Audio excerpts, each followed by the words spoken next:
Hello नमस्कार वीरेंद्र हमारे channel में आपका स्वागत। हम आपको बहुत ही महत्वपूर्ण जानकारी देने वाले हैं अतिथि शिक्षकों के नियमितीकरण को लेकर।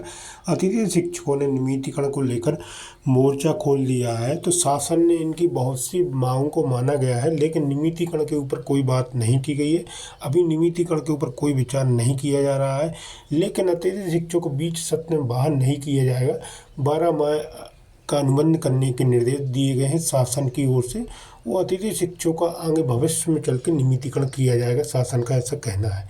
मैं पूरी विस्तार से आपको जानकारी देने वाला हूँ, लाइव वार्ता भी सुनाने वाला हूँ कि अतिथि शिक्षकों की कौन कौन सी मांगें सरकार ने मानी थी और कब तक अतिथि शिक्षकों का भविष्य सुरक्षित किया जाएगा, कब तक इनका नियमितीकरण किया जाएगा। पूरी विस्तार से जानकारी दूंगा, वीडियो में बने रहें, वीडियो पूरा देखें। वीडियो अच्छा लगे तो लाइक जरूर करें और चैनल को सब्सक्राइब जरूर कर लें न्यू अपडेट पाने के लिए। अतिथि शिक्षकों के नियमितीकरण की पिक्चर अभी बाकी है। हाईकोर्ट ने अतिथियों के पक्ष में एक अहम आदेश सुनाया है।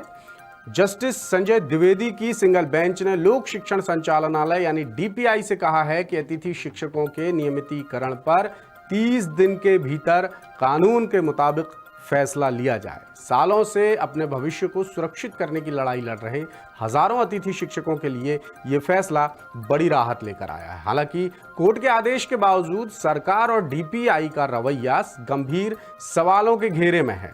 क्यों है? क्योंकि पहले भी कई बार सरकार ने, डीपीआई ने हाईकोर्ट के आदेश को टालने की कोशिश की है, आदेश नहीं माना है, मगर अब एक बार फिर गेंद सरकार और डीपीआई के पाले में आ गई है। अब यह देखना बड़ा दिलचस्प होगा कि डीपीआई कोर्ट के आदेश को मानता है या फिर कोई नया पेंच फंसाकर मामले को अटकाने की कोशिश करता है। क्या है यह पूरा मामला? देखिए जबलपुर से हमारे विशेष संवाददाता नील तिवारी की यह रिपोर्ट। असल में अतिथि शिक्षकों का मध्य प्रदेश में काफी समय से डिस्प्यूट चल रहा है। वो बहुत लंबे समय से एक नियमितीकरण मांग रहे हैं मध्य प्रदेश में, क्योंकि काफी लंबा समय हो गया उनको अतिथि शिक्षक रहते हुए। आदेश के बाद हजारों अतिथि शिक्षकों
दसों साल 20 साल से वो लोग काम कर रहे हैं, पर उनका कोई ना नियमितीकरण होता है ना कोई पॉलिसी बनती है। बीच में सरकार ने एक नियम बनाया था कि जब रेगुलर रिक्रूटमेंट करेंगे पद उनके लिए आरक्षित रखे जाएंगे। उसके बाद उन पदों में भी कुछ उनने क्वालिफिकेशंस ऐसी कर दी कि सारे अतिथि शिक्षक पात्र नहीं हुए।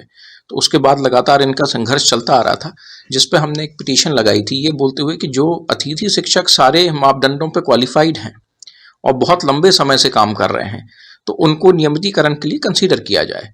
तो उसके लिए एक अभ्यवेदन दिया था इन लोग ने डायरेक्टर ऑफ पर्सनल इंस्ट्रक्शन को, जिसके लिए हमने पिटीशन लगाई थी, क्योंकि कोई निर्णय नहीं लिया जा रहा था सरकार की तरफ से। तो संजय द्विवेदी जी की पीठ ने कहा है, सरकार को आदेश किया है कि आप इस पे एक निर्णय लें कि आप क्या करना चाहते हैं। अब सवाल यही है कि क्या सरकार और डीपीआई हाईकोर्ट के आदेश का पालन करेंगे या फिर कोई नया पेंच फंसाकर मामले को लटका देंगे, क्योंकि सरकार का पुराना रिकॉर्ड बड़ा ही खराब है। साथ ही अतिथि शिक्षकों के आंदोलन, प्रदर्शन, आवेदन और निवेदन का भी सरकार पर कोई असर नहीं पड़ा। उन्हें आश्वासन तो खूब मिले हैं, लेकिन स्थायी समाधान आज तक नहीं मिल पाया। इसलिए उन्हें हाईकोर्ट की शरण लेनी पड़ी। आखिरकार अतिथियों के पक्ष में कोर्ट ने अहम फैसला सुनाया और डीपीआई को 30 दिन में अतिथियों के नियमितीकरण पर फैसला लेने का आदेश दिया। अब आपको नियमितीकरण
ने अभ्यावेदन पर कोई ध्यान नहीं दिया, जिसके बाद मजबूरी में अतिथि शिक्षकों को हाई कोर्ट का दरवाजा खटखटाना पड़ा। याचिका की सुनवाई के दौरान हाई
इस बात में कोई शंका नहीं रही कि सरकार के स्तर पर, सरकारी विभागों के स्तर पर बहुत सारी गफलतें हो रही हैं सरकारी भर्ती परीक्षाओं में। एक तो मध्य प्रदेश में सरकारी भर्तियां नहीं निकलती, भर्तियां निकलती हैं तो वक्त पर एग्ज़ाम नहीं होते, नोटिफिकेशन नहीं होते। ये सब भी जैसे तैसे अगर हो गया तो परीक्षा नहीं होती, परीक्षा हो गई तो फिर कोई ना कोई गफलत परीक्षा में सामने आएगी, कोई पेपर लीक की घटना सामने आ जाएगी, पेपर कैंसिल हो जाएंगे।